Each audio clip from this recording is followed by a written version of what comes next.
Merhaba arkadaşlar, kanalımıza hoş geldiniz. Bugün sizler için iki harika oyuncumuz Elçin Sangu ve Barış Arduç'tan yeni ve güzel fotolar sizler için hazırladık.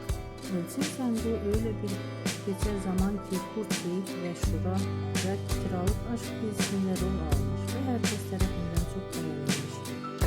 Biz de sizler için onların güzel ve romantik karelerini hazırladık. Bu videoların devamı gelmesi